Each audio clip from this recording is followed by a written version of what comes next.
Hi, I'm Heidi, And I'm William.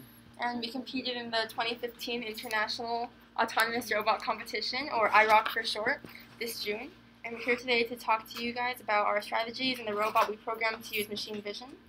So first we're going to explain what the competition includes so you can get a better idea of what it's all about, and we can just run through the technical presentation that we gave our judges on competition day. Alright, so the competition is held annually at Balboa Park in the Reuben H. Fleet Science Center, and competitors range from age 10 to age 18. The goal of this competition is to be the team that wins the most points throughout 4 challenges, which are all named along the theme of Mars. The first challenge, which is worth the least amount of points, is the Recover Data Mission, which is a drag race with faster robots earning more points. So extra points are awarded for robots that don't touch the side of the lane and can autonomously make it back to the start after reaching the finish. So the next challenge is the Claim Mineral Resources Challenge. Hold on, let's pause this. Alright. And in this challenge, all the robots are released into an arena with randomly placed obstacles, and the winners are the first 3 robots who find an infrared beacon and bump a lever essentially attached to that beacon. So this is from 2013, and we're going to try to skip to the part of the video with the gold rush. Or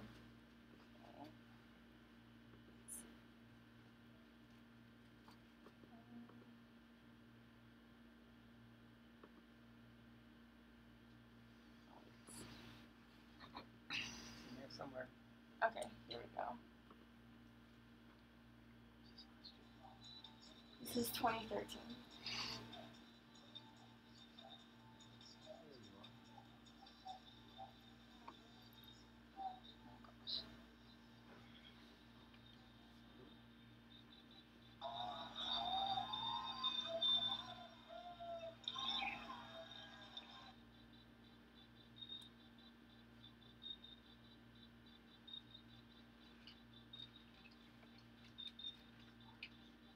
So you want to explain who Cake is? So that was our team name 2 years ago.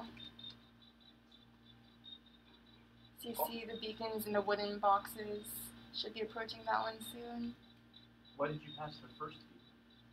I guess the sensor did not pick up on the infrared. But I'm not sure. So in that challenge, when the beacon has been hit, they actually turn it off.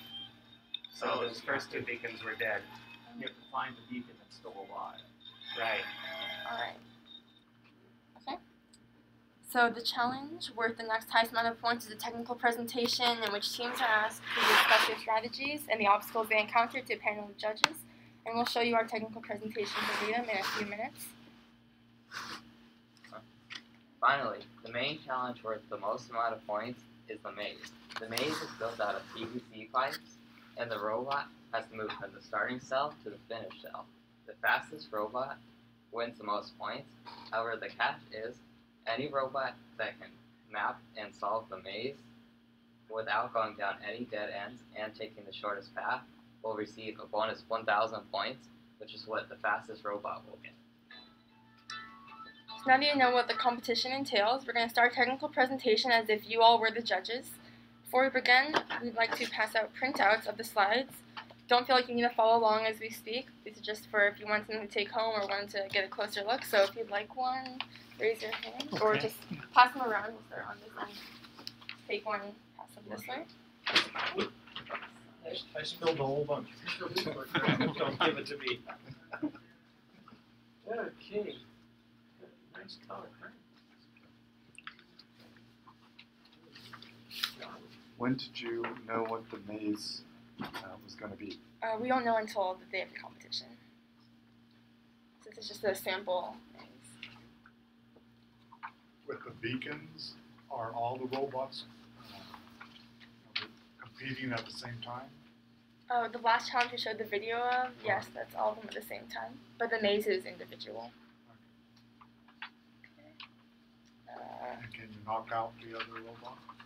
That's actually happened before. We've had robots pull out the wires of other robots just by accident. It wasn't planned, but they had certain hooks or whatever that. It wasn't.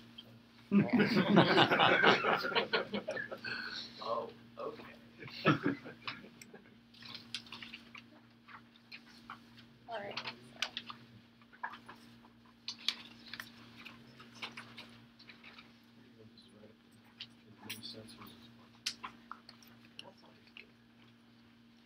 do whatever. Were there not enough, or just like, Yeah. Alright, I think we're good. Thank you. Where are you learning your Java skills? So there's a Java school called the League of Amazing Programmers, formerly known as Winter's Technical School. Oh, okay. So is he still running that? Yeah. It's still there. Okay, so we're going to go through our technical presentation, exactly how you went through it on the competition day. Alright, so last year's first place champion claimed that the key to winning was having as many sensors as possible. But what's better than a million sensors? One sensor with a million functions. Hi, we're Team Helium, and we have the only robot that isn't blind. I'm Heidi. And I'm William. We took the HE from Heidi and the Liam from William to create our team name. We'd like to start our presentation today with a short intro video.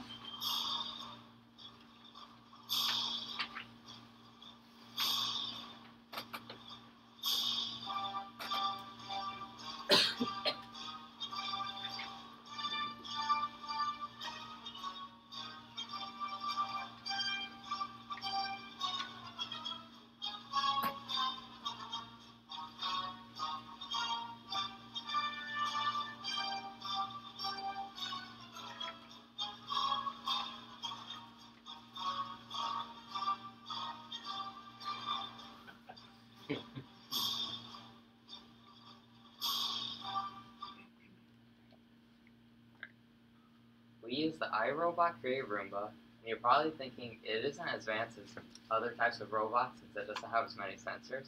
However, our solution to this was the use of the camera on the Android phone to give our robot the ability to essentially see everything a human could. The phone we use is a Blue Studio 5.0, which has a 5 megapixel camera.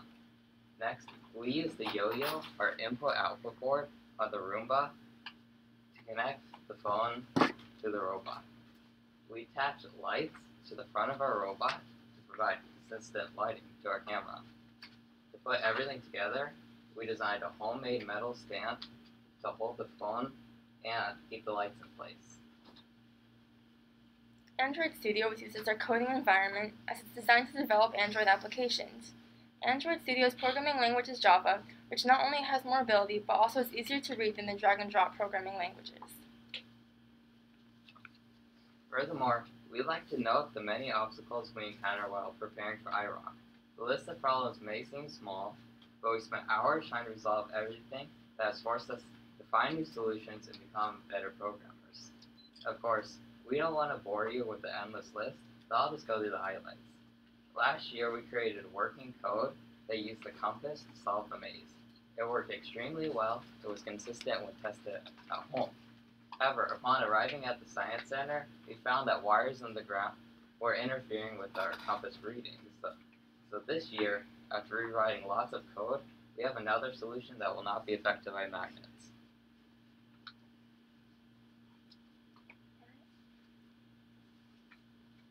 So to map the maze, we created a simple 3-step system that will eventually see all the walls and create virtual walls with X and Y coordinates in the program. First, we move forward 1 space. If no wall is seen, we turn right. If a wall is seen, we turn left. This method, though it seems simple, does eventually cover all the walls of the maze. Once one of us picks up the robot at the final piece, the robot senses a wheel drop and sets the piece that it was lifted from as the final piece of the maze. As far as actually seeing the walls, we use pixel processing. To process pixels, the phone shows a preview image as the robot moves, and we figured out a range of values that should be detected as white and a range that should be detected as black. We mark all white pixels red and all black pixels green. However, with this method, pipes behind the pipe we wanted to detect were being marked as red, so we're only reading the bottom half of the picture. And even still, side pipes are being seen, so we changed our program to mark red blocks of a certain width as yellow. So the yellow in this image indicates top of a pipe, where most of the light is reflected. Although we already discussed a couple of the obstacles we encountered, the main problem that our robot had was the motors moving at different speeds, creating drift. We handled this using information from the camera. The light blue line in the picture is the calculated slope of the pipe. We calculated the slope using a line of best fit to check if our robot is angled. If the slope is too positive or too negative, we know the robot is not looking at the pipe straight on, and we can adjust. We also keep track of the y-intercept, or how high on the screen the pipe is, which is marked by the arrow on this picture. If the y-intercept is too high, then that means the robot is too far and has to move closer. And if it's too low, you need to back up.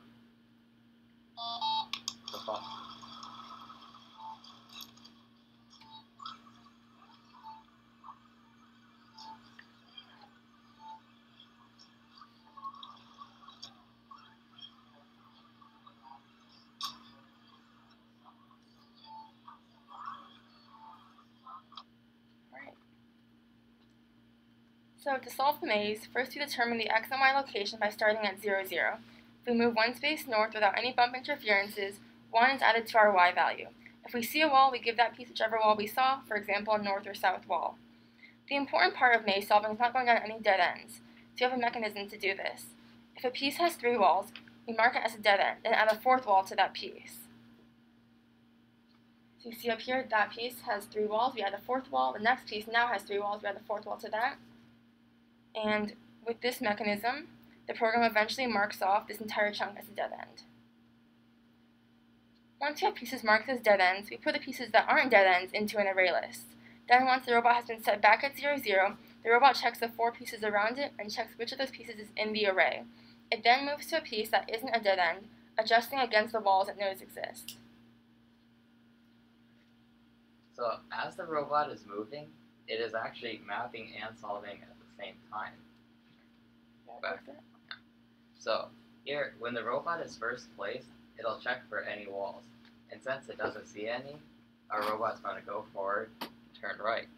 So now it has moved into the next cell, and it'll check for a wall in front of it. And now, since there is none, it's going to face right and move into the next cell. But since there's a wall there, it's going to mark that in memory and then continue turning right. So now the robot is going to mark this wall in front of it and store the old wall in memory. So it's going to continue turning right and mark off that wall. Now it has 2 walls saved in memory. So finally, it's going to look at this last piece, and now it has 3 walls marked off. And since this entire cell has been checked, our robot can now leave and mark it off as a dead end. Now, behind it, it'll create a virtual wall in memory, so we can't go back down there. Now, it'll continue on with the program. So, now that it's left this cell, it sees that there's a virtual wall there, and now that's 3 walls for that cell. So it's going to mark both of them off as dead ends.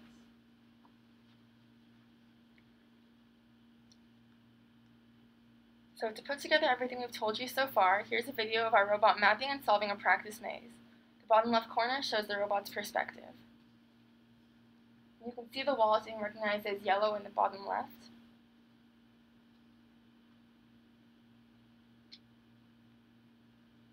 If you see the robot pause, that's the robot adjusting or realigning itself with the wall to account for its drift.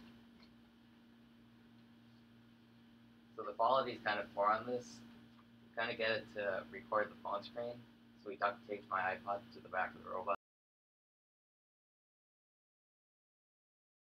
You'll notice that our robot is mostly following the right side of the maze while it maps, but we also created an alternate program that maps mostly to the left, so that for the actual maze we can choose which program to use depending on which side of the maze has less dead ends and will take less time to map.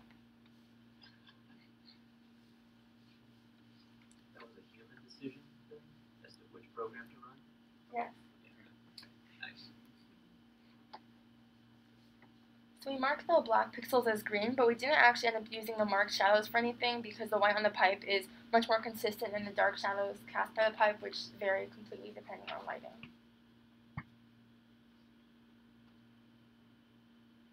So now you see it's solving and it will avoid all the dead ends, adjusting itself against the walls.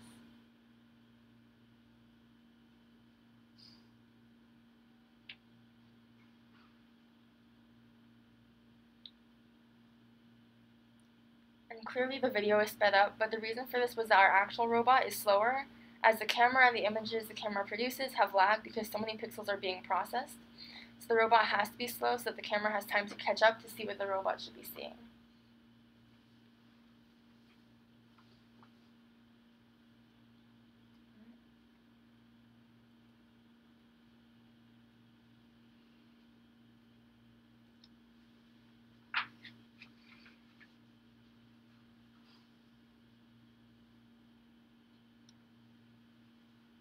Heidi, were you holding the camera this whole time?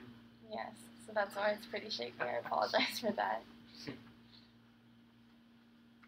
what exactly is the data structure you're using for the walls, for mapping the walls? We just created a wall class, and so we would create an array list of those and add those to a maze piece, which would have 4 walls: north, south, east, and west. How do you map those to the coordinates of the individual cells or whatever? So we're keeping track of our coordinates as we go. So once you move one full space forward, which we have a timer going for that, and if we haven't seen any walls then it's going to add 1 to the y or add 1 to the x or subtract 1 from y or x depending on where we are. So we always know which piece we're in and which walls to add to whichever piece. Are you given the maze size ahead of time? They give us a general idea, but we know how big each cell is. So you You know how many cells there are in X and Y? do that recognize. They told us the maximum would be 5 by 15. Yeah, but they didn't tell us exactly. So What was it actually? So it's 12 by 5? 5. Yeah, that's right. Okay, so Alright. For the recovered data mission or the drag race, the robot will go forward at a medium speed and adjust itself with the wall. Then once it reaches the finish, it'll turn around and go back. So this is a short clip of our robot completing a mock of the Claim Mineral Resources Challenge.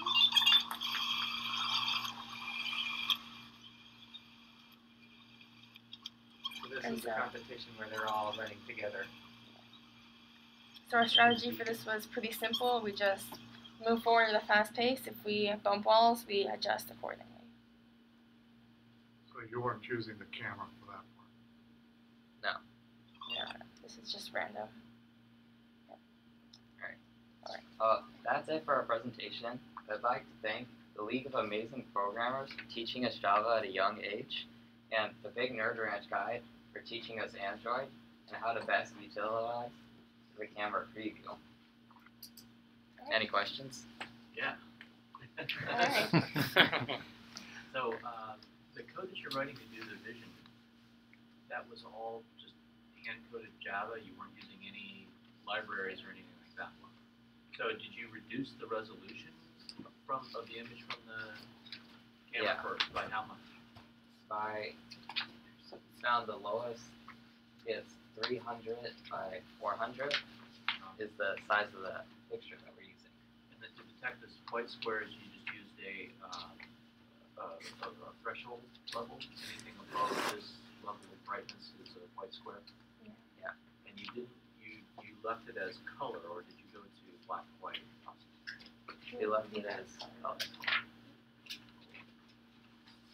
Okay. So you're capturing pictures or the actual video? It's video, and we will have a live demonstration in a few minutes. So you recalibrate at different intervals when you see the pipe, is that right?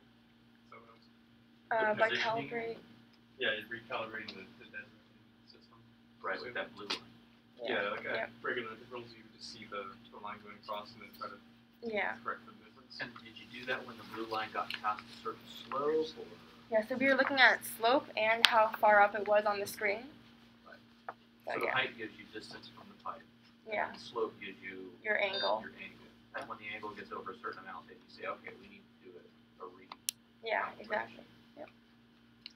Did you find you had to spend a lot of time to get the thresholds just right? Yeah, it did take a while. Was that something that you had to adjust once you got into the final maze? In other words, was it something that was specific to each room that you practiced in? Or? I wouldn't say that our angle and like intercept level was specific to each room, but the lighting was. So our range of what's white and what's black changed depending on the room. Yeah, exactly. But it didn't seem to change from one side of the maze to the next. It was consistent enough. Yeah, for the most part. And you said that you added lights in order to try and compensate so that you would provide your own light Yeah. as well. Any other questions or? Should we get to the demonstration? So the processing power was in the Roomba, or was it in the phone? In the phone. In the phone, okay. So, and you were actually able to get enough processing power in a Java program to pull from video, to process at the video frame rate? Yeah, So you didn't have to like take a frame out of the video and then process it and then come back and do it again. You were able to process every frame. So as we talked about, we did have lag, which is why our robot isn't that fast, because the camera has to catch up to. Yeah, and so when it goes from, say, this cell to the next cell, it'll pause and wait for the preview to catch up. When you say the preview, I'm a little confused by that. So we open the camera on the Android and take each preview frame. Then we're taking an image from that and using that. Okay. So you're not actually processing at the frame rate. You're when you're ready to take another frame, you grab whatever's coming through on the video feed. Is that basically right or no? We're going through each one, but Perhaps the speed at which it captures video is just slower If it's working. Yeah, if it only processes every so often, that's my guess. Kind of a problem that solved itself. Okay. You want to get up and come around and see this? No. It's Android. What are we doing? I think they're wanting to stand up. view of it running. Alright, so for this maze, this is going to be our starting cell, and that's going to be our finishing cell, right over there, because it's limited space. Yeah. Awesome. So hopefully we'll go through, map it, we'll lift it up, and it should avoid that dead end. Alright. You've already mapped it, or it's going to map it now? That's going to map it right now. Right.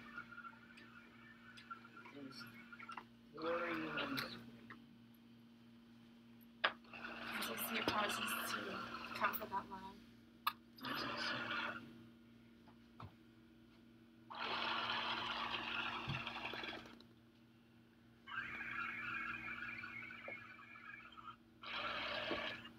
Is that a sound effect or was that the motor? That's the motor. those are the motors. Sounds like a cool sound effect. It's not.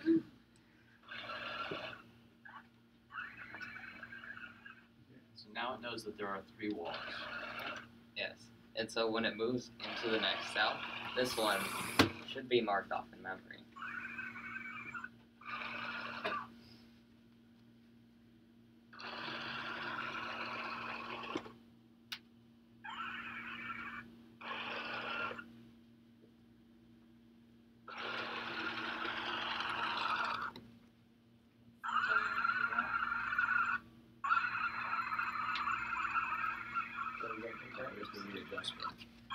Alright, this is the final cell, so we're going to pick it up and bring it back to the start. We have a 30-second delay, and just because the real maze, we had to run back from start to finish. So is the map in memory? Yes. Now It you're knew going that to use that now to. And it knew that you picked it up because there's a sensor in the Roomba that tells it. Yeah, so the wheels have a drop sensor, so when I lift it, the wheels fall down. So if the competition people put gray pipe in, you'd be in trouble. Or if it was on a white wall. Yeah. White floor. Is that why you put that black board right there? So that was why we brought a blackboard. We don't really need it, as we found from testing earlier. And so while it's You running, didn't check that one. Now, why did it turn that way? Because it knows that there's a wall there, so it's going to try to realign itself. Oh. This is our dead end. because the robot has so much drift that it needs to constantly readjust. So smart. Because there's sometimes no wall. And that's the simple how it's done. That's the victory lap. Okay. Really good. Very good. How old